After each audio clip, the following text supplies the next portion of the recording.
All right, the year's winding down. The holiday slowdown season is just around the corner, but temperatures aren't the only thing that's dropping. So are our boot camp prices.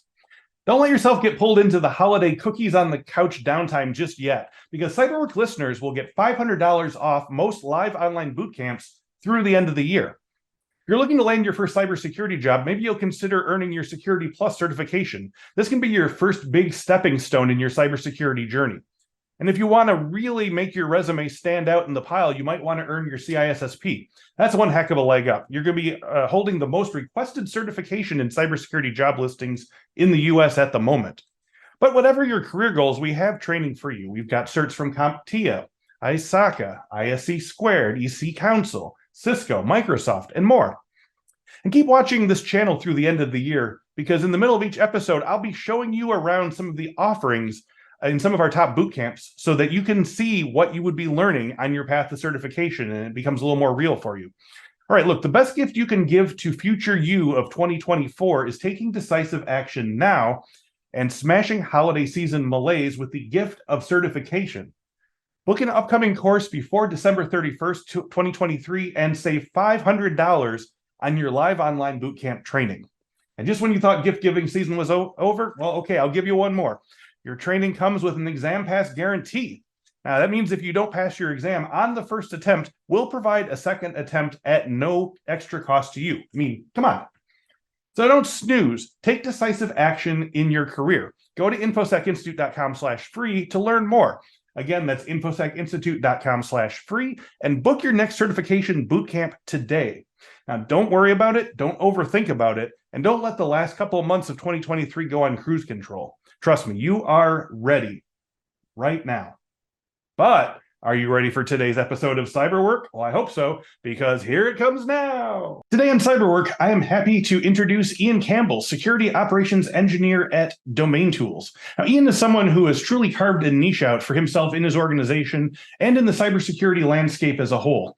His blogs for the DomainTools website have provided paths for neurodiverse cybersecurity professionals and allies who want to make their organizations more friendly to neurodiversity to undertake the small changes to work roles and company culture that can get net huge improvements for folks with different types of cognition, patterns of learning, concentration challenges, and yes, even nurturable strengths.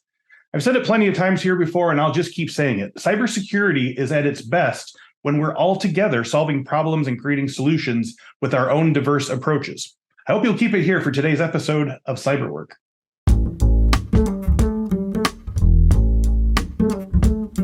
Welcome to this week's episode of the Cyberwork with Infosec podcast. Each week we talk with a different industry thought leader about cybersecurity trends, the way those trends affect the work of Infosec professionals, while offering tips for breaking in or moving up the ladder in the cybersecurity industry. My guest today, Ian Campbell, is a security operations engineer for security intelligence company DomainTools, with past jobs in the U.S. House of Representatives and Silicon Valley, and a past career in emergency services. In addition to security and IT responsibilities at DomainTools, he regularly contributes blog posts and other content to release findings to the community, and also leads the Neurodiverse employee research group committed to making the workplace a safer place to unmask. In his private time, Ian is a voracious reader and writer, video gamer, and lockpicker. And hopefully we can get into some of that as well today. But I wanted to talk to Ian about his work with his Neurodiverse employee resource group. That is an area of great interest to me, especially within cybersecurity. And so I'm looking forward to this conversation. Ian, thanks for joining me today, and welcome to Cyberwork. Yeah, thanks very much, Chris. I've been looking forward to this as well. Great. Glad to hear it. So, to start with, I wanted to learn about your sort of early influences. What was it that first got you interested in computers and tech? Was there a certain draw? Was it something that happened in school, or were you just always someone who was excited about this kind of stuff from a young age?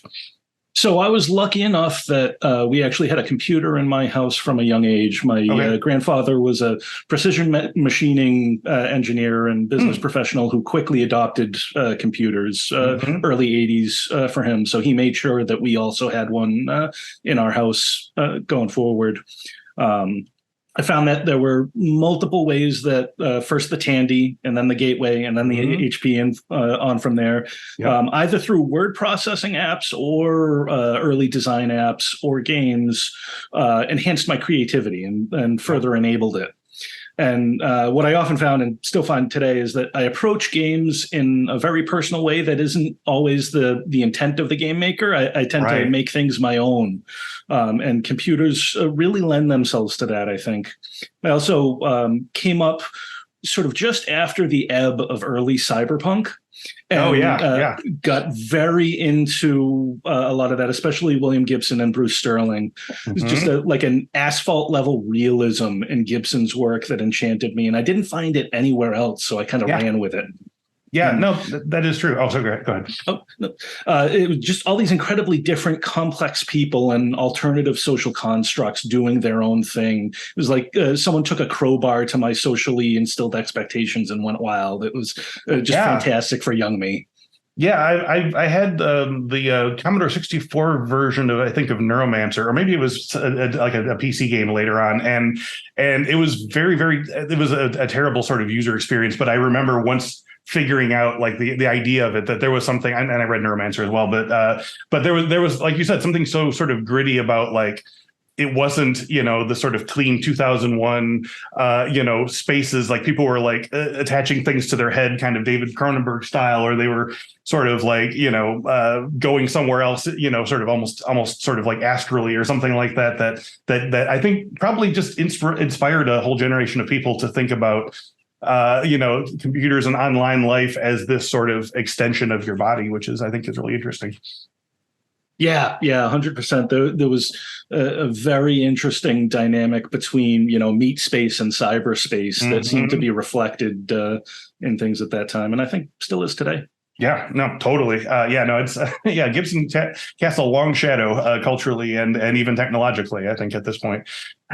So looking at my guests' LinkedIn profiles is one of my favorite things to do, but also one of my easiest shortcuts to getting a sense of a person's professional life. And yours has a lot of interesting pathways to explore that I want to talk about, ranging from pharmacy technician to academic and prose editor to emergency services dispatcher, as well as your work in 2017 as a systems admin for iConstituent, which provided team-based IT support directly to members of the U.S. House of Representatives. So I'm jumping ahead a little bit, but as our listeners already know, we're going to talk a little bit about neurodivergence.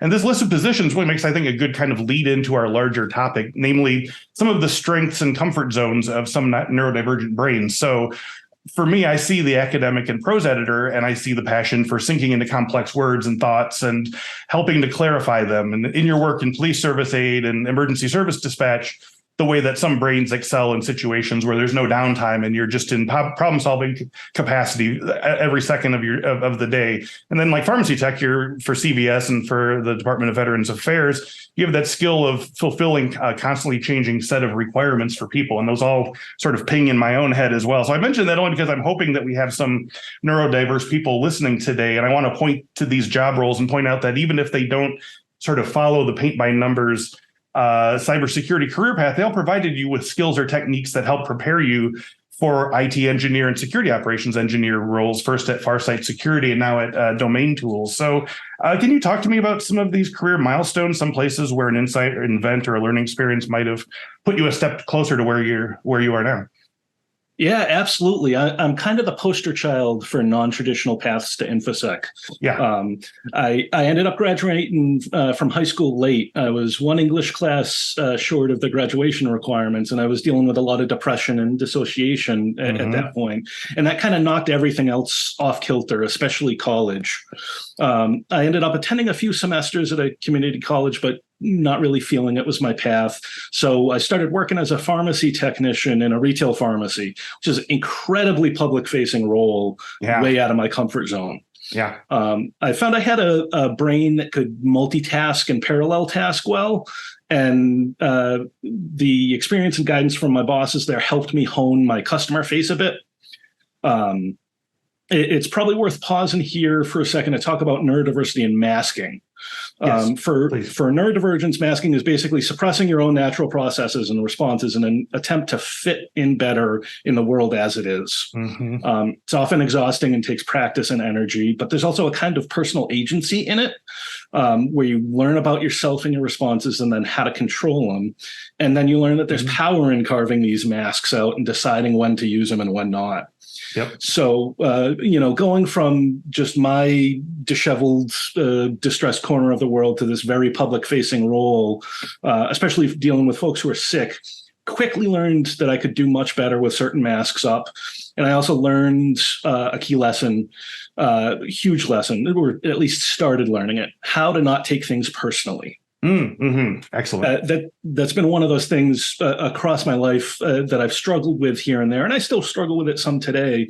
But understanding that even if someone's angry or they're otherwise upset in a situation, it's not about me, and it doesn't have to ruin my day, and it doesn't have to ruin my week. Yeah. Guarantee they've forgotten the minute after they leave that counter, like they've forgotten about you specifically. They're just mad about something, and you happen to be in the beam of attack there. 100%. And then from pharmacy, I moved to emergency dispatch for a small town, and obviously the masking continued there. I worked with great people, but not a lot of room for strangeness and deviation in a police department. That's kind of how it goes. Especially since they were small, it was a small department. It gave me the chance to work on teamwork skills, and being part of a small team. But also, one of the big things was learning that when you have responsibilities, they start and end with you, and you can't fall back on "I'm exhausted" or "my brain isn't in the right place today." It was a one dispatcher department, so it's not like someone else would just pick up my slack. If there was an emergency, I had to jump into incident response mode. So, and if I didn't, things wouldn't get done. So. It is interesting the way in cases like that, your brain almost kind of like lifts and sort of sits over here. It's like, oh, now it's doing that. It's like if you're in a partnership with someone and you're feeling overwhelmed and exhausted, and then they come in and they're really overwhelmed and exhausted, all of a sudden you just like snap into place and you're like, okay, now I'm in crisis control mode, and stuff like that. And I imagine it's like a much larger version of that where you just like, I can't let myself sink today. Yep, absolutely. It's very much a deal with the incident as it is right now. I'll deal with myself later. Another thing about emergency services that I learned was how to build a framework, how to set up a routine, and front loading and automating as much as you can, because you never know what's going to happen in the next minute. So after, emergency calls were completed and scenes were cleared, I'd take a deep breath, but then I'd move on to the next thing, because then I could get that done. And it's another lesson that served incredibly well for both IT and security, because just having that instinct at this point to front load tasks and to get things done as they come up rather than wait for the right time, it's just super applicable. Totally.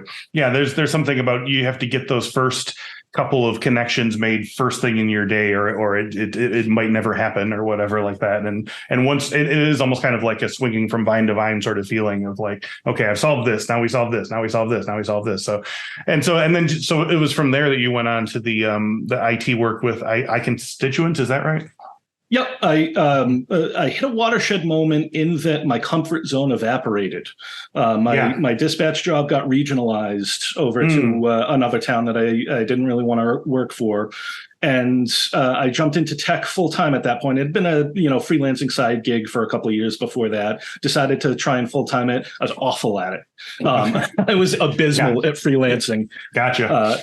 I didn't have the business or marketing skills. There's something to be said about that sort of like pounding on doors relentlessly. And again, not having any problem with rejection. And, you hear rejection sensitivity dysphoria these days. And it's like, there's something to that.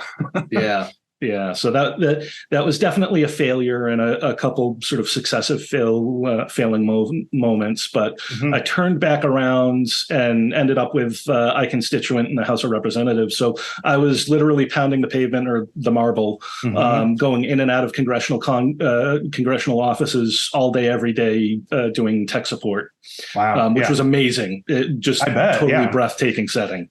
Yeah, and again, I imagine there's just enough variant from task to task, so it's not like you're constantly just like fixing this patch from room to room or whatever. It's like, okay, what have they done wrong in here that I need to unglue, and what's going on in here, and okay, who pushed the wrong button in here, stuff like that. Yep. So you just have that sort of like familiar, solvable novelty that just sort of keeps you moving from square to square.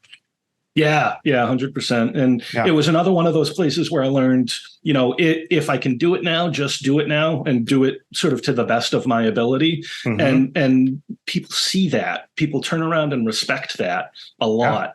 Yes. So it wins you a lot of and then credit. once they see that, it's weird. Sounds weird to say, but then it helps you to see it as well, because sometimes you don't. Sometimes you don't.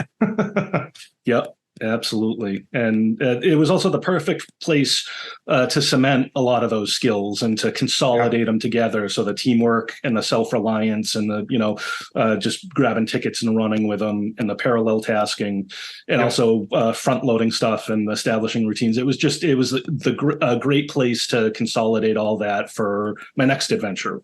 Yeah. Well, let's talk about your next adventure. So for our listeners who are currently considering their career path, and we have a lot of sort of newcomers who listen to this show, or people who are or maybe changing their career path and want to know about a day in the life of many different security roles. Can you tell us about some of your most common tasks and responsibilities as security operation engineer at DomainTools? Like, what is the ebb and flow like of a standard day or a week in the work that you do? Yeah, so work at DomainTools is awesome, frankly. It's a dream for me. I'm a security operations engineer working for a security and data intelligence company. So part of that 12-year-old cyberpunk is just thrilled about that. I report directly to an awesome CISO, Daniel Schwalbe, and we've developed a fantastic strategy where if he needs something quickly, he'll dangle it in front of me like a set of shiny car keys, but otherwise lets me go off on my own and take care of what needs doing in the way that I want to do it. And it works perfectly for us.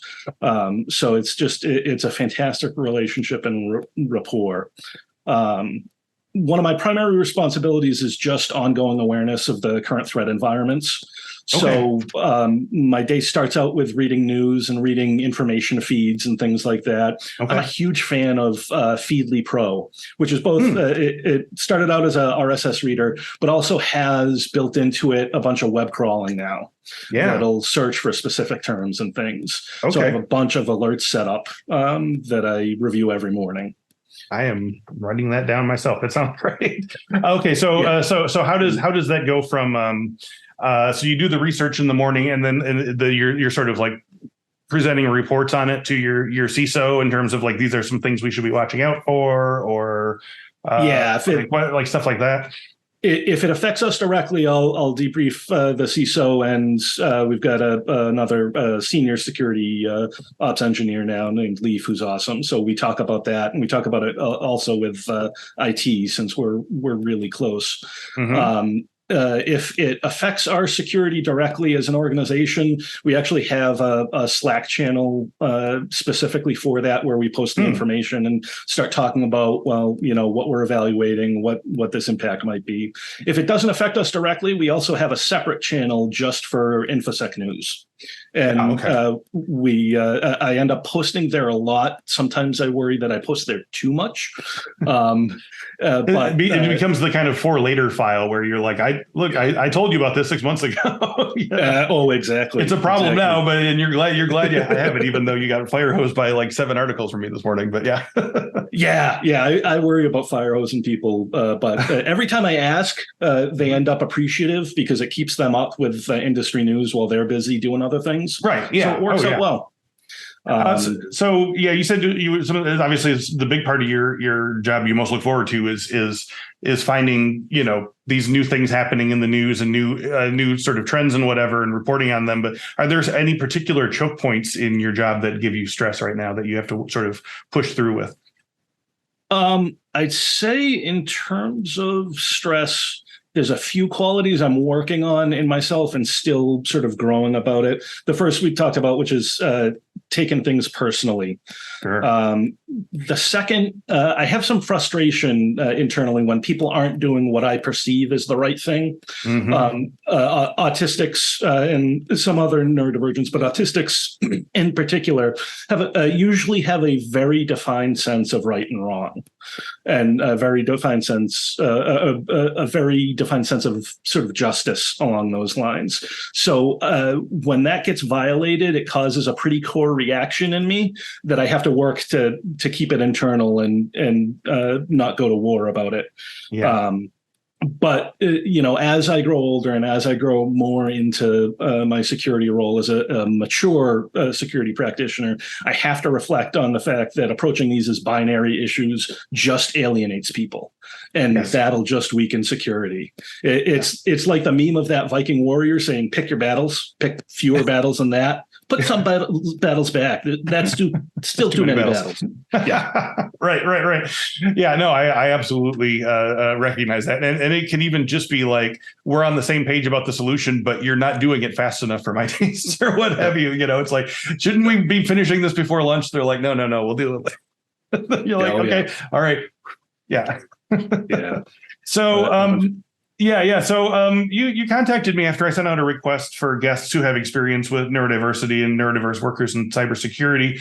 And I was excited to reach out to you because I read a set of articles that you wrote for the DomainTools website.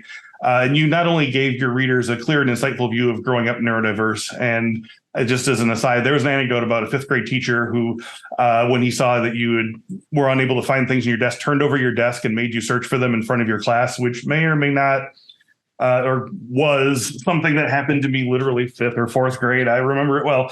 But you talked about setting up an employee resource group, or ERG, and working with facilitating sort of this comfort level for people with sort of neurodivergent brains. Can you talk about your experience working with or supporting people with neurodivergent learning and working processes, either on your team or through these ERGs? Yeah, absolutely. I'm lucky enough that DomainTools has a really strong commitment to diversity, equity, and inclusion, and even has a DEI org within itself that seeks out opportunities there. So I had been posting here and there, posting articles about neurodiversity and cybersecurity in Slack, and had two folks from the DEI org come up to me and ask if I'd be interested in a neurodivergent ERG. We already have one that's there to support women, and they wanted to expand that, and the next one was going to be a neurodivergent one. And I've never really done anything like that before. It's way out of my comfort zone, but I keep finding that when I push those comfort zone boundaries, often I get pleasantly surprised. So I agreed to pitch in, and started learning and frustrating myself and moving forward and learning from that. The primary point of an employee resource group isn't really to solve a problem or raise awareness. It's really somewhere where someone holds space for people who identify in a particular way so that they can support each other. Yes. Everything else is secondary after that. The ERGs vary as to who's invited. Generally, we try to keep ours as open as possible, specifically because identifying as neurodivergent isn't always something someone's ready to do in public.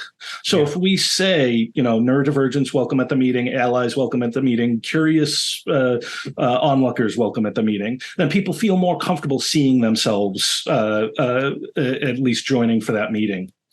I'm always careful to say I facilitate meetings. I don't lead them. It's a very horizontal organization, so that we can work out the structure together. It's one of those things about neurodivergence.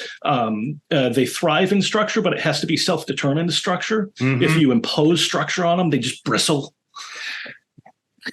And so we'll usually do a usual meeting. We'll do some personal check-ins to see how folks are doing, what they're dealing with. Sometimes we talk about med shortages. Sometimes we talk about difficulties in the working day.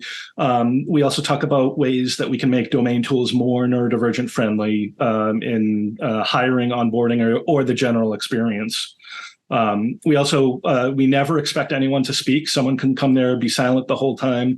And we have an explicit rule at the beginning that webcams are optional because masking is exhausting for everybody. So no one ever has to keep it on.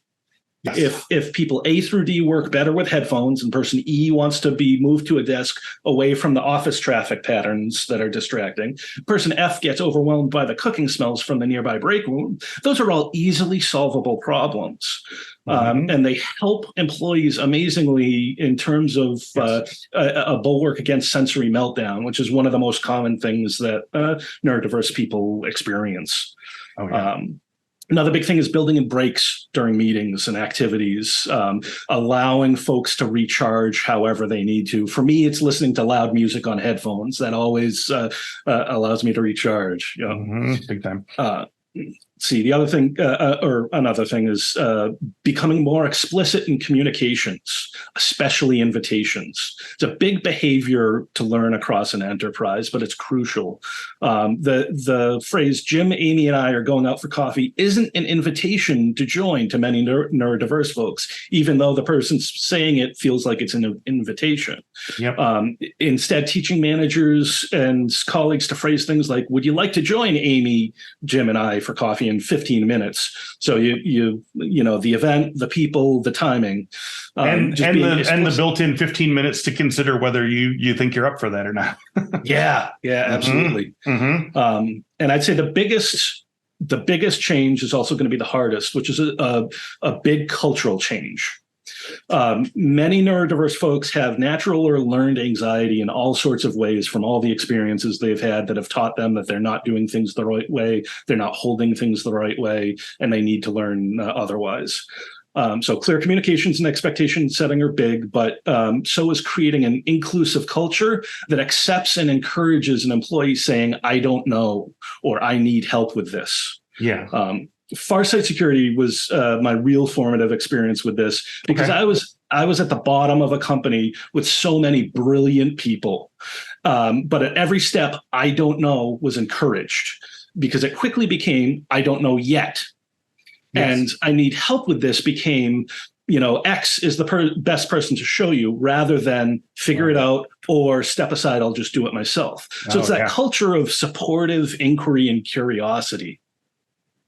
Yeah, no, that's those are great examples. And I was going to ask about, I think you kind of already explained this, but yeah, I think there's, maybe this is partially also the culture of like tech as a whole or whatever, but I think there's, can you see like some ways that hiring managers inadvertently filter against neurodiverse candidates or set them up for failure through work requirements that are standard issue for a lot of people, but give neurodivergent workers more trouble? And I the one that comes to my mind immediately is just the sort of like work till you burn out sort of mentality of tech. Like, we're here to do the big work, and that means long hours, or bonding after hours, or what have you. And I'm encouraged to see that the sort of walls are coming down in that regard. But do you have any thoughts on just altering work culture so that it's not quite so sort of intense for people who might have a lot to contribute but might not be able to sort of handle that constant intensity?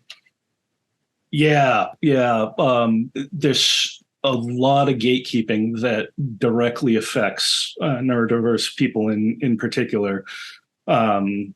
And it starts out in two places. The first is expectations management, and the second is comfort zones. And it's on all sides of the equation. So it's for the neurodivergent employee as well as the employer.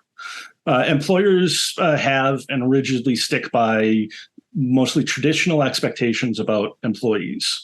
Partly, I think, because it's easier for them to stick by. Partly because there's a massive power dynamic involved. And that even applies to good employers. They have to hold on to that power dynamic. They feel they have to. And then neurodivergent employees, on the other hand, have likely spent most of their lives getting disincentivized from setting up expectations management, because they've learned that when they try to set expectations, it's perceived or cast as selfishness or melodrama or all other sorts of or work ethic or whatever. Yeah, 100%. So they're afraid to do expectations management when it's exactly what's needed for this scenario not to fail.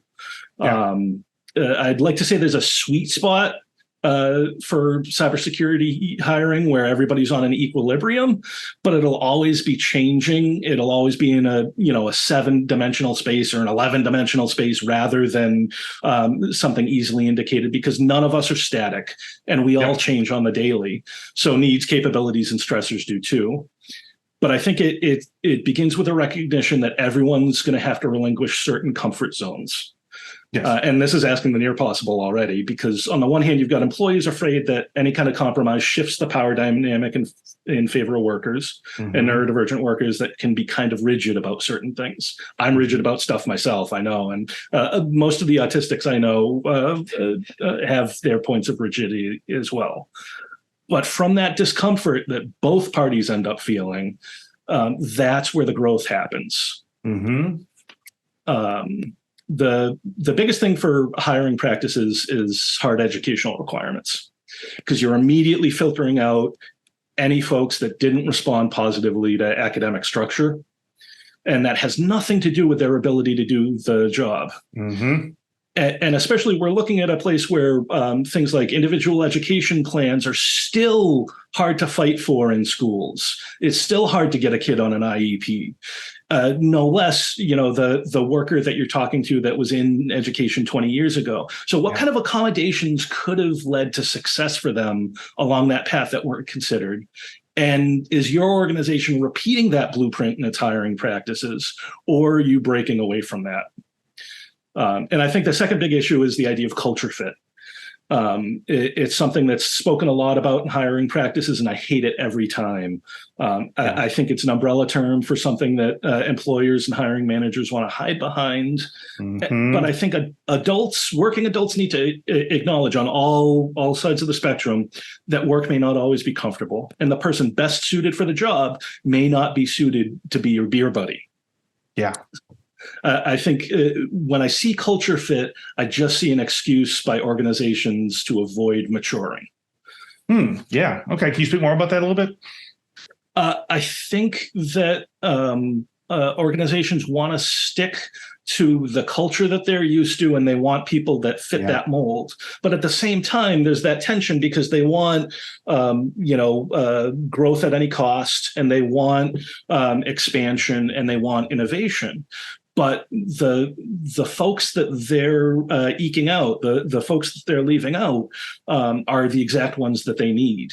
The Rand Corporation did a report recently about neurodiversity in national security roles, which translates really well to cybersecurity, I think.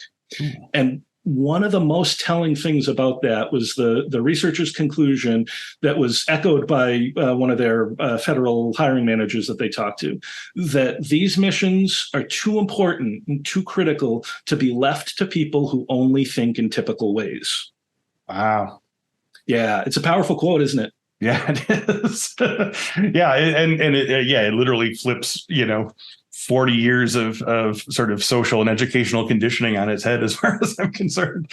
All the years of using a big hammer to fit a wrong shape into a hole and things like that. But that's really interesting. So as you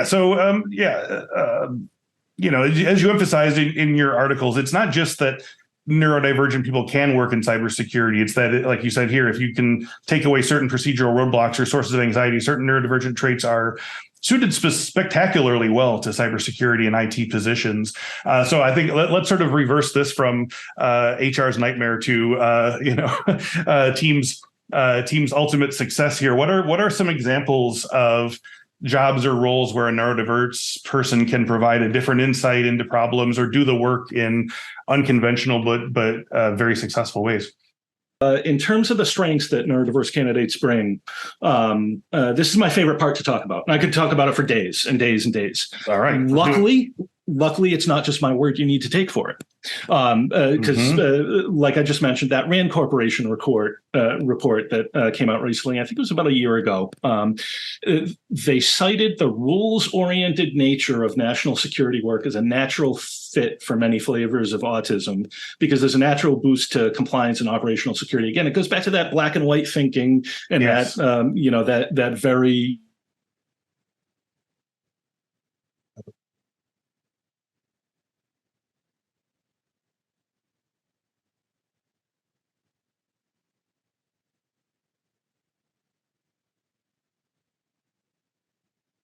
software firm SAP noted. Sorry, Ian. I don't mean to. We had another freeze up there just now. I wonder what's going on. Yeah, weird. So good for a bit. Yeah. Yeah, no, it was perfect, but Yeah. that's okay. Right. We'll be able to cut this out. It's Gotcha. not a big problem. Okay. So the huge accounting firm Ernst & Young not only founded but expanded their neurodiversity programs Okay. due to exemplary performance. Software firm SAP noted teams including autistic individuals were responsible for a rise in patent applications and innovation in products. And we've talked a little about pattern matching previously. Neurodiverse folks, especially autistics, are natural pattern processors. Whether you're looking to identify patterns amidst noise or identify deviation in patterns. Yep. Another big thing is hyperfocus on critical tasks. Now, hyperfocus comes with a debit on the end. You need some recovery time on the end. But once someone engages in hyperfocus, the kind of stuff that they can get done that would take a week or weeks from typical employees is huge. We can be miracle workers in a pinch with the proper setting and with the proper motivation. Also, problem solving from unique viewpoints becomes a superpower in constrained environments when typical solutions won't do. Right. So just coming from that unique perspective, and circling back to that Rand report and that quote, the missions that are too important and too difficult to be left to those who only use their brains in typical ways. Just the ability and the diversity of thought that can solve these problems in ways that either aren't available or aren't thought of is huge. Yeah. Okay. Well, that's great, and that was exactly where I wanted to sort of get the conversation to. So again, I'm always thinking in terms of the person who's listening to the show the most trepidatiously and saying, that sounds great, but how could I do that? I have all these problems, I have this issue or whatever. So I want to sort of talk to you based on your experience, transitioning, say, from, pharmacy tech and emergency response into the IT that you did for iConstituent and so forth, and with your own sort of learning differences and whatnot. Can you talk about some of the ways that your neurodivergence hindered or especially helped you to sort of ramp up quickly into understanding of like IT and security? Because, again, I think people think if I wasn't, naturally tech inclined as a kid, like it's too late for me or whatever. But like how did you make that kind of jump up from these sort of previous not so techie positions into one where you're now literally looking at like the sort of bleeding edge security issues and concerns? I think part of it had to do with hunger. I had to decide for myself that I wanted more for myself. Yes. And I had to, at every moment, I had to remind myself to keep that hunger and keep moving with that. I used my downtime and just soaked in as much information as I could. Obviously, couldn't do that perpetually, needed downtime and recovery time and things like that. One of the really big things for me was in every job I've ever had, I found a niche. I found this special little corner that I can inhabit and make my own and excel with. And usually it's directly related to one of my significant interests. So what I'd really encourage people to do is evaluate and assess their interests and evaluate and assess where they are with the job and find a niche, find some place that they can specialize and sort of rocket off from and where they can show that they can excel when properly motivated. Yeah. I think there's a lot to that. And it's easy to get locked into, these are my 6 obligations for the day and I'll just do those and then I'll punch out for the day. But it takes a not insignificant amount of lateral thinking to think of like, what else does the company I'm working for need? And what of those things are things that I could like very excitedly jump into the breach? I think some of us hear that, someone on our team moved completely over from, say, like marketing over to like customer service. And you're like, I would have never even thought of doing that, but like I think there has to be that moment of like, what do I actually like doing? And what am I actually good at? And what could I do for 9 hours or 10 hours a day enthusiastically? And so I think that's really great advice. I used to fear looking in logs for errors, and we know that log hunting is crucial to both troubleshooting and security. My good friend and DomainTools principal tech ops guy Travis Hall taught me to love log hunting. And it's one of the places that I really shine, and it's one of the things I love doing. Like one of my daily tasks is to jump into our authentication logs, and I'll literally just scan through the logs, waiting for something to jump out at me. Because again, that pattern matching or that failed pattern matching is really ingrained in me. It's almost at this point like it's a physical sensation. Like I can feel on my skin when I see something that isn't really supposed to be there. Something's off. Yeah. Yep.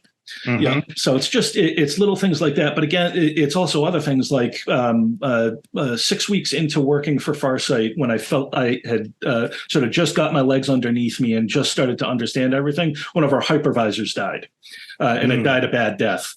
And a couple of us spent like 19 hours on straight on a call, getting everything. It was an internal hypervisor, so it wasn't customer facing, but 19 hours to get all our internal systems back up and running. And again, that's one of those things that you don't often find neurotypical people ready for. Whereas Travis, who's both autistic and ADHD, jumped into it, just launched into it, and hyper focused on it until it was done.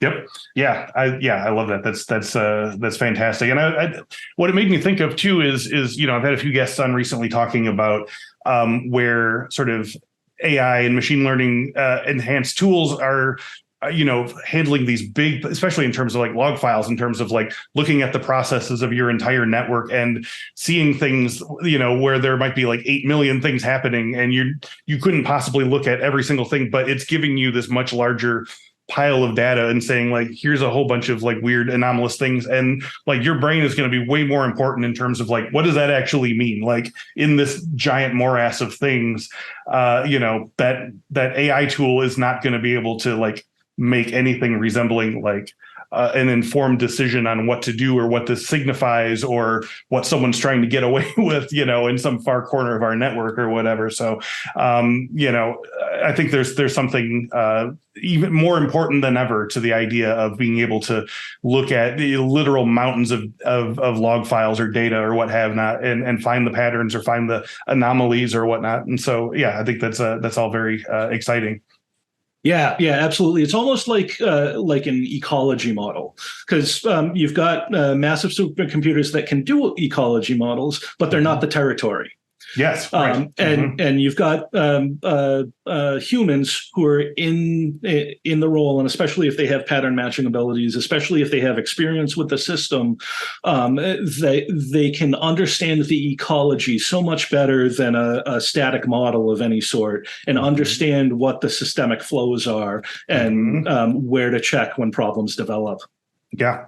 So I want to move on from that to your article about neurodiverse ERGs. So you discussed learning how to facilitate conversations amongst people who sometimes have variable relationships to public speaking or fears of expressing opinions that might have received mockery in the past. So Ian, can you speak to some ways that you've seen that help neurodiverse members of your team interact comfortably but steadily with other team members or clients? And conversely, for neurotypical people in security who want to understand how to make their work processes and interactions work for others, what do you suggest they can do so that they're not inadvertently acting like our teachers and dumping out the contents of someone's desk and hoping of, helping them overcome their organizational issues? Yeah, it's a super hard problem, because I think the thing to realize about the desk dumping is that the problem wasn't my complete inability to be organized or a complete inability to maintain an organizational structure, but that the rote and standard way didn't work for me. So encouraging folks, neurodivergent and neurotypical, like to explore spaces that they're afraid of or react viscerally to in their own ways, and then set up structures, self-determined structures off that, but with accountability and benchmarks. So you can gauge progress and you can trigger reassessment of the path you're on to make sure it works.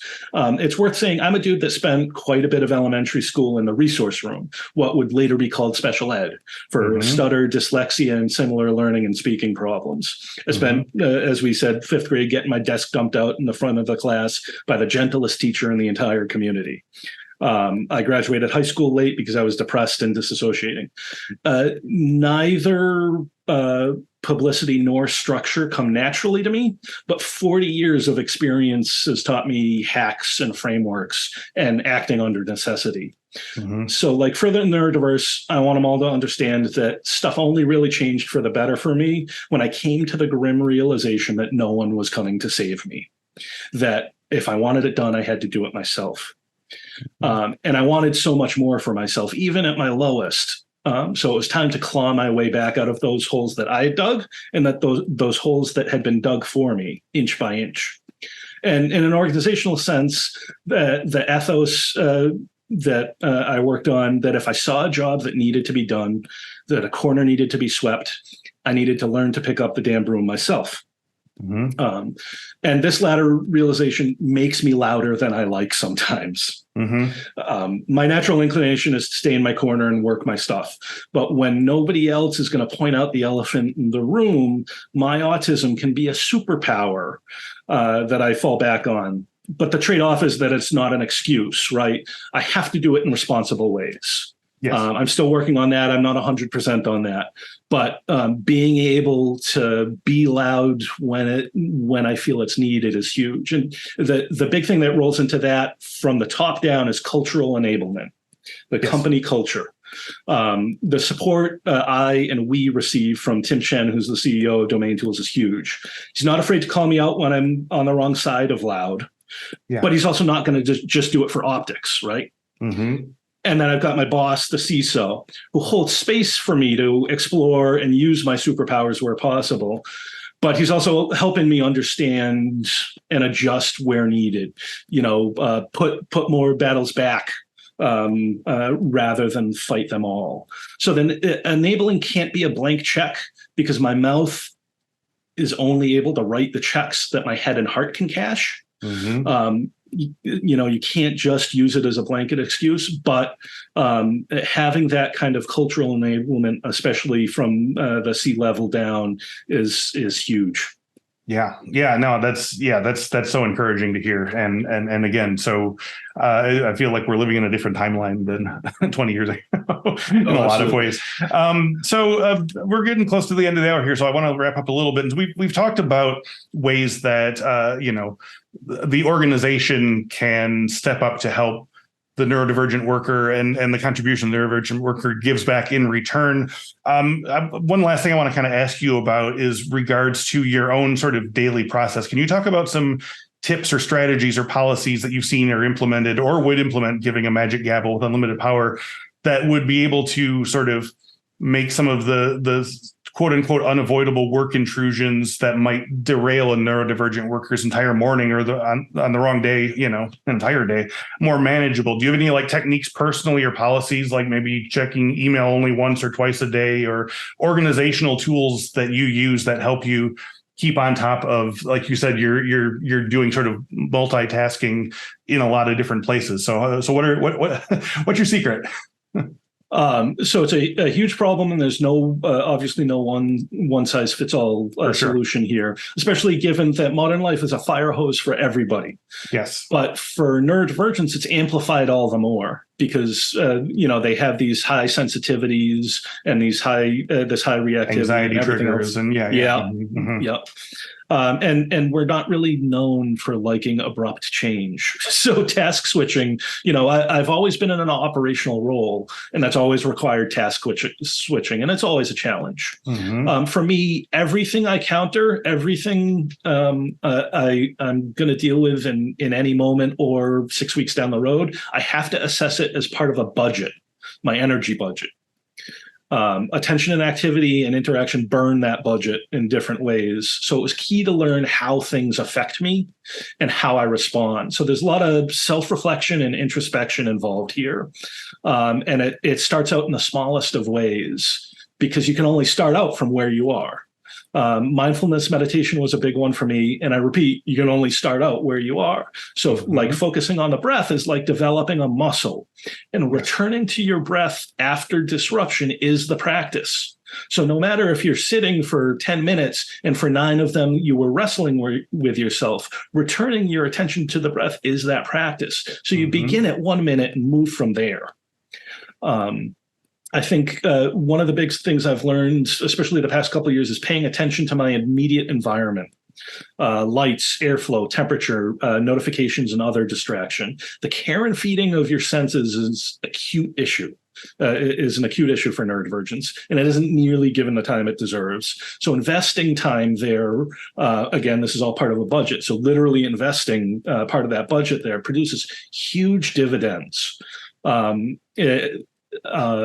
Also learning intimately how to use do not disturb and similar things on whatever your devices are. Learning that well will pay off. Finding out ways to carve out heads downtime. That's not always possible, and it's not always fun, but it's essential.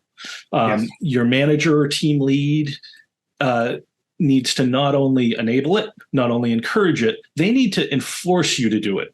They need to hold you accountable for finding that heads down time and for using it as heads down time rather than catching up on a ticket queue.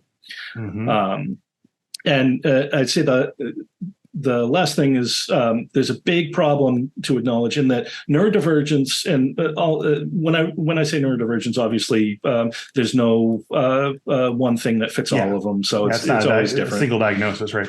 Yeah. But most neurodivergents encounter time in incredibly different ways from neurotypicals and even from each other. Your relationship to time is dynamic and elastic in weird ways, and it'll take learning and grace to understand it. You're going to have to give yourself grace when you screw things up, when you aren't where you want to be with that. But experimenting with every time management system you can think of until you find the right structure for you, and remembering that keeping yourself accountable in the moment means that you're going to have a lot of relief in the aftermath. That's been huge for me. Yeah. I think that was my big sort of insight was stop not see like the day's tasks as just this undifferentiated soup of things that all are that all have alarm bells screaming at the same volume, like being able, even just having recurring sort of like at this time I do this, at this time I do this when possible. And then, I have this time for anomalies or, I have this strategy, if something completely derails my day to bring it back, like you said, meditation or just certain very easy tasks that can sort of like slow your brain down into, the thing. And then you can sort of ramp up again. But yeah, I think that's a source of great embarrassment for some people, and it doesn't need to be, but that learning how you work and how you, what your slips have been in the past and how to get past them. And I think it's great. You mentioned also that your supervisor can be there to be not only encouraging, but also sort of enforcing that you set this process and then that you stick to it like that. Yeah, absolutely. So Ian, as we wrap up today, let's talk a little bit about your organization. Tell us some more about DomainTools, the services you provide, and if you have any big projects or initiatives on the horizon that you're excited to tell us about. Otherwise, just tell us about the company. Okay. Well, for me, DomainTools is a dream of a company. We provide access to both historical and real-time enterprise-grade intelligence that allows both private and public sector to prevent, mitigate, and investigate attacks. I came over from the acquisition of Cybersecurity, so that provided DomainTools direct and native access to our fantastic market-leading DNS observation data, especially our passive DNS archives, which I just love digging into. And the tooling that we've got in stuff like Iris Investigate and Detect is so fun and low overhead to work with. Like I find myself just thinking at random points, I should set up a monitor for that. And I jump onto my laptop and in 3 minutes I have a monitor up. Love it.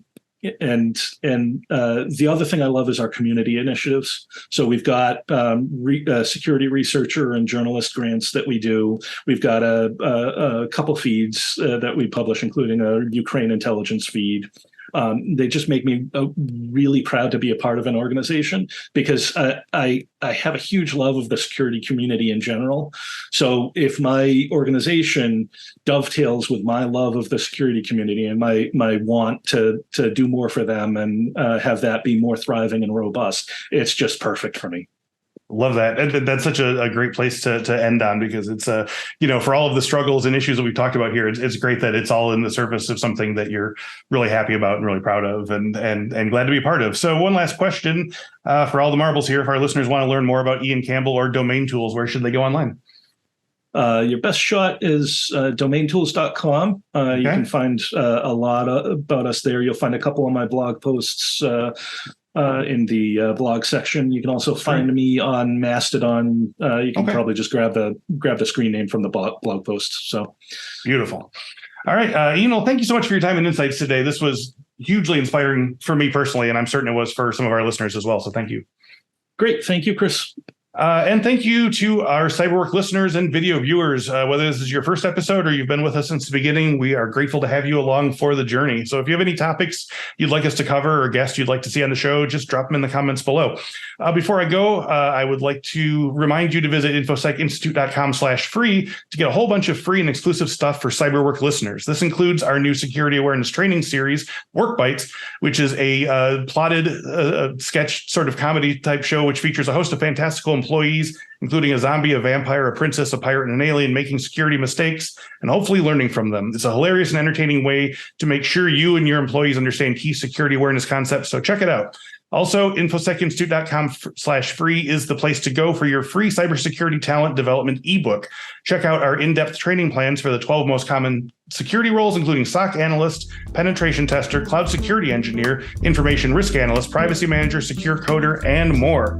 Lots to be seen, lots to be done. Just get over to infosecinstitute.com/free. And yes, the link is in the description below as well.